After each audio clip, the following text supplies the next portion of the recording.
Бүгін сіздерге can және де can't деген тақырыпты түсіндірейін деп отырмын. Жалпы can және can't деген тақырып бұл адам өзінің мүмкіншілігін айтқан кезде бір нәрсені істей аламын немесе істей алмаймын деп айтқан кезде қолданамыз, және де рұқсат сұраған кезде бола ма деп рұқсат сұраймыз ғой, сол кезде біз деген can және де can't деген модальды етістігін қолданамыз. Бұл етістікті модальды етістік деп негізі атаймыз. Кез келген сөйлем болымды, болымсыз және сұраулы болады. Болымды сөйлемде мысалы I can draw, мен сурет сала аламын.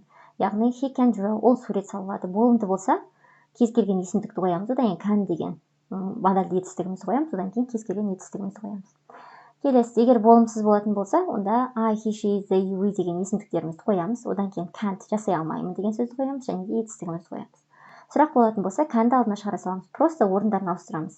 Can I, и мына жерде етістігімізді қоямыз. Can he деп етістігімізді қоямыз. Мысалы, ол сурет сала ала ма деген can he draw болады. Мына жерге draw деген сөз, сурет салу деген сөзді қойсаңыз, бұл жерде сізде сұрақ шығады. Енді мысал келтірейік. Мысалы, ол билей алады. He can dance. Ол билей алмайды. He can't dance. Ол билей алады ма? Can he dance?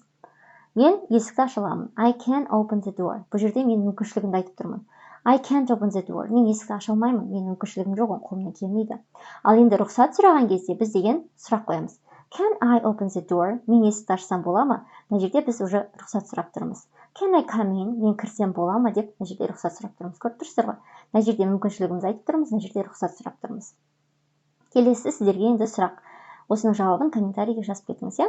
Сен жаза аласың деген сөйлемді аударамыз, сен жаза алмайсың деген сөйлемді аударамыз, және де сен жаза аласың ба деген ағылшын тілінде қалай болады?